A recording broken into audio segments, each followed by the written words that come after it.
eso significa que la oposición ya no puede contar con el apoyo de los partidos palestinos para eliminar a Netanyahu de la ecuación, ¿no? Para quitarle del cargo de primer ministro. Eso cambia mucho la aritmética parlamentaria y significa que básicamente cualquiera que quiera ser primer ministro va a tener que contar con los sectores más mesiánicos y ultranacionalistas. Hablando de críticas al gobierno, que también es otro tema que ha sido hoy, Sí. probablemente es el tema de Haaretz, ¿no? De lo que ha pasado con el, Hmm.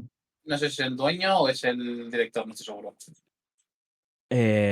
Si no recuerdo mal, es el director. A ver. No, pues, puedes comentarlo un poco, que ya que estamos hablando de críticas al gobierno israelí, pues también hablar de las críticas internas.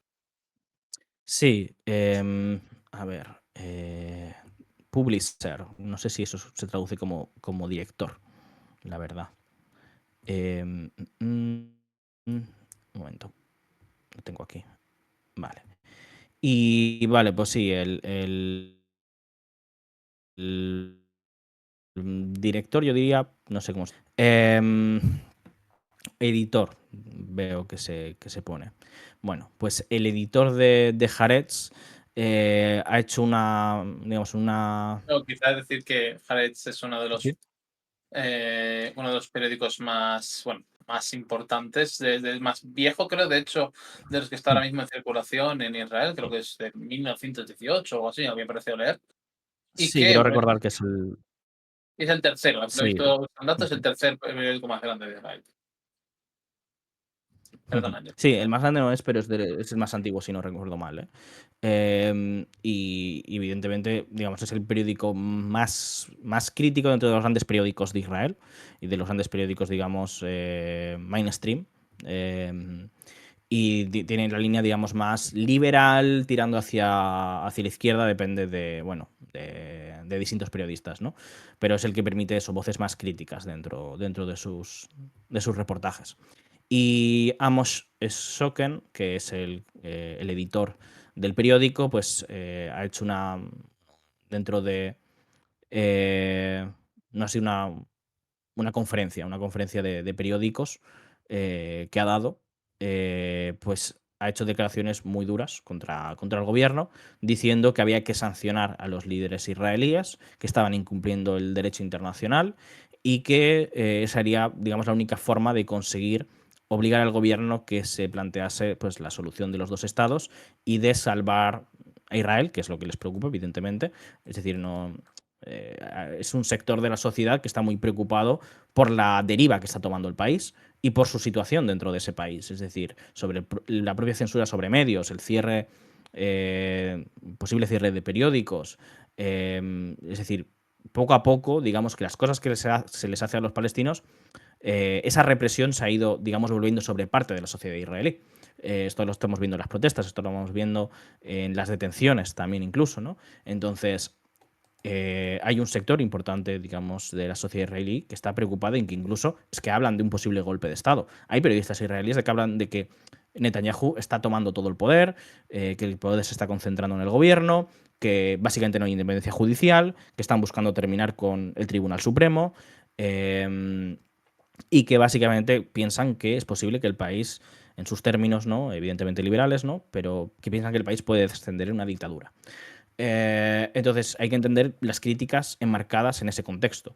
Y bueno, evidentemente lo que ha hecho pues, es una crítica muy dura, señalando básicamente que hay que imponer sanciones a los líderes israelíes. En un momento dado ha dicho a Israel, pero después se ha corregido y ha dicho realmente que a lo que se refería a los líderes israelíes. Eh, y ha señalado, ¿no? Pues varias situaciones eh, que están llevando el país a que sea cada vez más un paria, ¿no? Más aislado diplomáticamente. Ya ha hablado de que lo que se está haciendo en Gaza con el plan de los generales, ha dicho que se está aplicando el plan de los generales, es una segunda Nakba y es una limpieza étnica, básicamente. Y, y que, bueno, que la situación en los territorios ocupados apunta pues a una anexión y a una, pues eso, que se está perpetuando una ocupación y una expansión constante del territorio israelí a través de las colonias, ¿no? Entonces, esto ha sido respondido por parte del gobierno de manera bastante dura. Básicamente, el ministro de Justicia, por ejemplo, ha ordenado que se haga una nueva ley para básicamente que cualquiera que llame a sancionar, cualquier israelí que llame a sancionar a Israel, se pueda llevar 20 años de prisión, ¿vale? Y también el gobierno israelí ha amenazado con suspender todos los anuncios de Haaretz y, de hecho, también ha suspendido toda la colaboración con Haaretz, ¿no? Es decir, em, digamos, la cooperación institucional con el periódico que queda totalmente suspendida, por lo que parece. Em, También, bueno, Amos Shokin también dijo que es un régimen de apartheid, ¿no? Israel. Y de hecho, bueno, también, digamos, una declaración que también ha levantado bastantes molestias, ¿no? Ha sido el hecho que ha hablado de que los palestinos son luchadores por la libertad. Aunque después ha corregido en parte de sus palabras, ya ha dicho bueno, que hay palestinos que son luchadores por la libertad, pero que jamás son terroristas. Ha querido matizar lo que ha dicho, porque ha sido mal recibido también, pero básicamente en esa declaración llegó a decir que son luchadores por la libertad los palestinos, a los que Israel llama terroristas. Bueno, antes de nada, agradecer a JP Ramos 63 por esa sub. Como siempre, muchas gracias a todos los que nos apoyáis continuamente, que nos permitís seguir haciendo este contenido. Y bueno, ya veréis la semana que viene con las elecciones estadounidenses cuánto contenido podemos hacer gracias a vuestro apoyo. Pero bueno, también quería aprovechar que nos han... He visto las preguntas sobre el Irán e Israel, vamos a ir enseguida con eso, pero antes que nos han pedido que si podemos hacer un resumen de por qué estamos hablando que Israel arrasa con el sur del Líbano. Algo cortito, así un poco de resumen, porque tenemos ese titular para el directo de hoy. Bueno, pues hemos recopilado, tenemos este hilo aquí donde se recopilan todas las imágenes de cómo está arrasando los pueblos del sur y era, digamos, sobre todo poner atención sobre esta cuestión y algo que habéis preguntado mucho, ¿no? ¿Por qué Israel avanza tan lento? ¿Por qué no ha penetrado suficiente o no tanto dentro del territorio libanés? ¿Cuál es la estrategia que está llevando Israel? Y entonces, pues queríamos aclarar un poco esa situación, ¿no? Israel, digamos, no está poniendo el énfasis en tomar territorio libanés, no está poniendo el énfasis en llegar, por ejemplo, a la zona del río Litani, sino que está poniendo el énfasis en destruir lo máximo posible, porque lo que está llevando a cabo es una táctica de tierra quemada, en la cual, y por eso le molesta, por ejemplo, la presencia de la FINUL, de la Misión de Naciones Unidas en el Líbano, porque lo que quieren es destruir todo lo posible para que, digamos, Hezbollah no tenga digamos, donde desarrollar sus actividades militares, ¿no? Tenga infraestructuras de apoyo, ¿no? Donde construir túneles, donde, digamos, poder apoyarse en la población local para desarrollar esa actividad guerrillera, ¿no? Y esos ataques fronterizos. Esa es la realidad y entonces, pues, Israel lo que está haciendo es una zona de seguridad, como ellos lo llaman, ¿no? De 10 kilómetros, lo que se calcula, en la cual pues va a quedar todo destruido de manera, bueno, esto lo decían también algunos periodistas y algunos militares israelíes, lo que se busca es crear una zona en la cual nadie pueda vivir, una zona donde sea zona militar cerrada y que cualquiera que esté ahí sea un objetivo militar. Un poco como lo que se ha hecho en ciertas zonas de Gaza también. Vale, y con esto, pues bueno, voy a ir a recoger las varias preguntas que nos han estado lanzando sobre si, bueno, por un lado, sobre el papel, bueno, si creemos que habrá un nuevo ataque iraní contra Israel, como se ha estado publicando en la prensa, sobre todo estadounidense, en las últimas 72 horas, especialmente. Y bueno, también sobre si creemos cuán graves creemos que han sido los ataques, los daños provocados por el ataque israelí contra Irán. Y bueno, en general un poco, pues comentemos todas estas circunstancias. Aquí, pues voy a darme yo en este respecto. Ahora mismo, todo parece indicar que sí que va a haber algún tipo de acción iraní contra Israel. ¿Cuándo será? No está claro. Hay fuentes diciendo que antes de las elecciones, hay fuentes diciendo que después. Básicamente, el argumento principal es saber si antes o después es a quién beneficiaría un nuevo ataque iraní contra Israel en los últimos días de la jornada antes de las elecciones estadounidenses.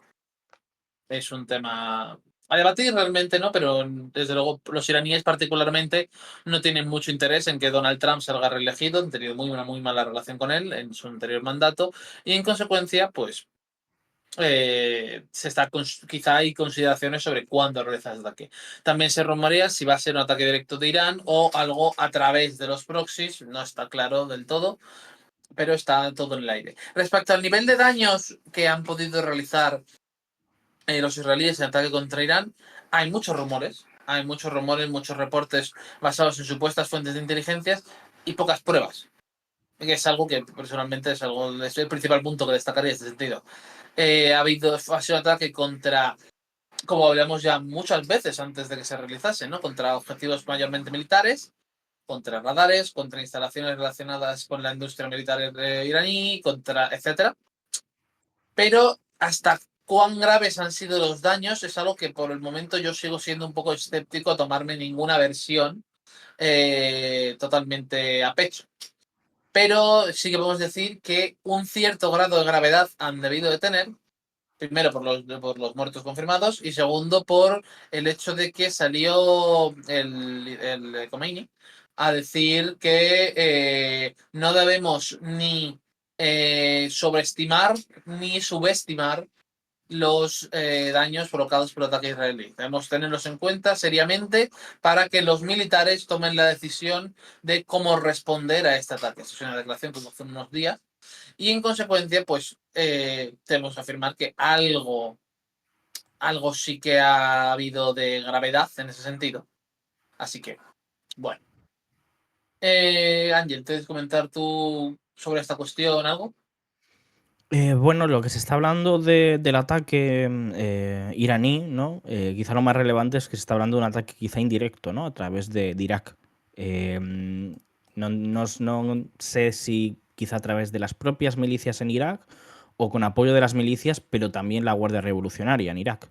Y claro, bueno, lo que hemos tenido por un lado es que el gobierno israelí violó el espacio aéreo iraquí, eso lo sabemos. De hecho, también además el gobierno iraní presentó una protesta, ¿no? ante Naciones Unidas y una denuncia respecto a esto.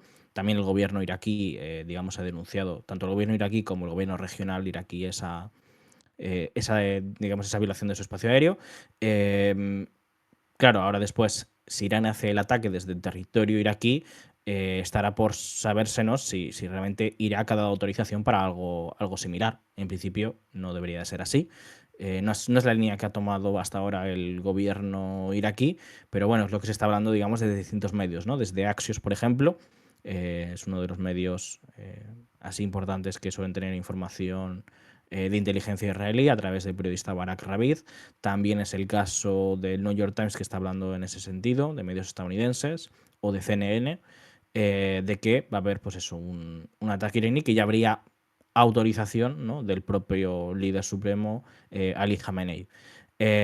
Sería un ataque que buscaría principalmente un daño limitado, por lo que se habla. Eh, no sabemos aún realmente los detalles. Es algo que se está, digamos, hablando dentro de la prensa, solamente dentro de la prensa estadounidense.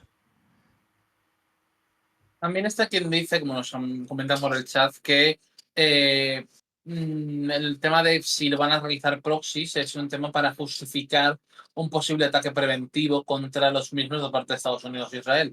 Cosa que hace tiempo que no ocurre, pero que podríamos encontrarnos entre ella pues, en el futuro inmediato. De todas formas, y contradiciendo un poco lo que nos están preguntando ahora, yo no creo que si se produce un ataque en respuesta vaya a tardar mucho. O sea, puedo entender que esperen después de las elecciones estadounidenses, porque tiene un cierto grado de coherencia, pero no esperaría que más de 10 días. Me sorprendería mucho si fuese así. Ya. Mm, tengo tengo información detallada sobre el tema de los edificios destruidos. Un momento.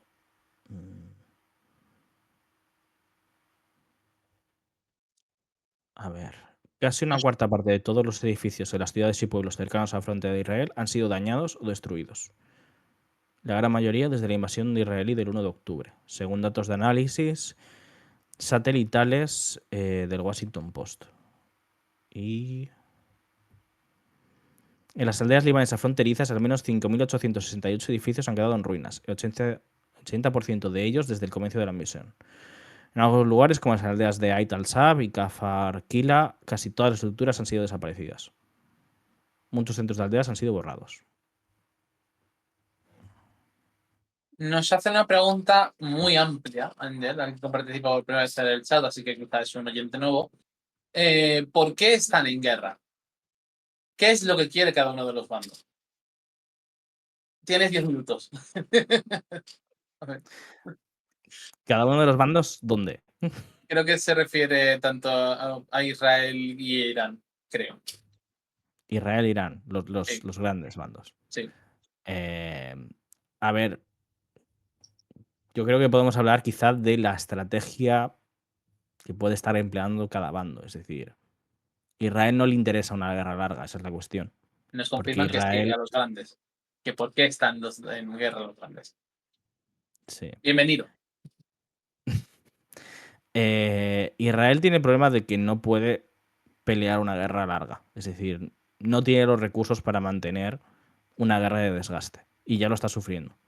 Tenemos información, tanto, digamos, de reservistas como de la situación económica del país, de que el agotamiento de la capacidad de Israel de mantener el esfuerzo de guerra está viendo, digamos, grandes pérdidas, está teniendo un sufrimiento importante en este sentido y de hecho está afectando a su capacidad, digamos, de mantener la defensa antiaérea. Lo vimos el 1 de octubre y eso se ha visto corroborado por los envíos de ayuda estadounidense para cubrir los huecos, los crecientes huecos que hay dentro de la defensa aérea israelí. De hecho, estamos viendo durante las últimas semanas que cada vez se cuelan más drones y más cohetes de Hezbollah dentro de la defensa antiaérea. Hoy mismo o ayer hubo 7 muertos, lo cual es una cifra bastante elevada para un solo ataque. Antes de agosto no había prácticamente ningún muerto en el norte de Israel, mientras que eso se ha multiplicado durante el último mes. Entonces, Israel, evidentemente, lo que quiere es, por un lado, conseguir el mayor apoyo posible de Estados Unidos y redibujar Oriente Medio de cierta manera que quede en una posición de fuerza frente a Irán, para una futura confrontación con Irán. En ese sentido, pues lo que busca es un acuerdo favorable dentro del Líbano y es lo que parece que va a conseguir, es lo que se está hablando. Y también dentro de Gaza, eso digamos que ahí optan por una guerra más a largo plazo, porque ahí lo que pueden es optar por una guerra de tipo contrainsurgente, contraterrorista, ¿no? Como ellos lo llamarían, eh, porque al final a ellos les interesa ahí sí que el conflicto dure más tiempo, porque mientras se mantenga el conflicto, más capacidad tendrán de continuar una limpieza étnica digamos, reducir el territorio de los palestinos, ¿no? Entonces, Israel, el problema también que ha tenido es que no tiene una estrategia clara. Podemos hablar de objetivos a largo plazo o de cosas un poco más amplias, pero no de una estrategia concreta y exacta, porque es el problema que hay dentro de Israel, por la crisis política y por las diferencias de visiones que hay entre distintos sectores de realmente de seguir más rápidos y acelerar las cosas, como plantea, por ejemplo, Smotrich y Ben-Gvir, e ir a una guerra más abierta, o los sectores de seguridad nacional más vinculados a la inteligencia y al ejército, que optan por una mayor cautela y sobre todo de asegurar las alianzas, digamos, con los países árabes y con Estados Unidos. En general, Israel está en una situación de bastante inestabilidad interna y de hecho ellos mismos se han convertido en un factor de inestabilidad para Oriente Medio y eso es lo que preocupa a muchos otros países como Arabia Saudí. Ahora, Irán sí que le interesa una guerra a largo plazo. Irán sí que le interesa, digamos, plantear una guerra de desgaste en la cual consiga ir desangrando a Israel y mostrar, digamos, diplomáticamente que Israel es eso, es un factor de inestabilidad, que no es un socio adecuado y que ellos pueden, digamos, ser una alternativa como potencia regional. Eh, Irán le interesa demostrar eso e Irán le interesa, digamos, mantener eh, ese esfuerzo de guerra sin ellos involucrarse demasiado. Irán no le interesa mantener una confrontación con Israel, porque Israel, si bien no tiene la capacidad de destruir a Irán, ni al Estado iraní, no creo que tuvieran, digamos, capacidad de lo que sería ganar una guerra contra Irán, pero sí que tienen capacidad de dañar mucho la economía iraní. Y eso sí que puede tirar el gobierno abajo. Sí que puede generar muchas protestas internas. Entonces, Irán tiene que tener mucho cuidado en ese sentido porque no tiene una defensa aérea tan robusta, y se puede ver más afectado ante los ataques israelíes. Entonces, aquí Irán lo que está planteando es mantener ese apoyo tanto a Hezbollah como a Hamas para que sostengan, digamos, la guerra en el tiempo y, digamos, asegurar de que puedan tener mayor espacio de maniobra, como estamos viendo diplomáticamente, con Arabia Saudí, con Egipto, con Emiratos Árabes Unidos, para ir, digamos, restableciendo sus lazos diplomáticos con el resto del mundo árabe. Irán también tiene diferencias internas, pero parece que sí que se ha volcado más hacia la opción, digamos, de mantener un esfuerzo de guerra y de mantener el apoyo al eje de la resistencia. Mientras que el sector reformista, que en un principio parecía que cuando ganan las elecciones en julio y a partir de agosto, ¿no? Que fueron inaugurados en el cargo, el caso del presidente Pezeshkian, eh, Irán a partir de ahí parecía que iba a optar por una posición más negociadora, más en favor de establecer eh, una mesa de negociación para buscar volver al acuerdo nuclear, que Estados Unidos volviera al acuerdo nuclear y que ellos volvieran a cumplir ciertas garantías que habían suspendido y, sobre todo también, digamos, conseguir ese levantamiento de las sanciones, que es la mayor preocupación de una parte de la clase gobernante de Irán, el que se retiren las sanciones estadounidenses y europeas, ¿no?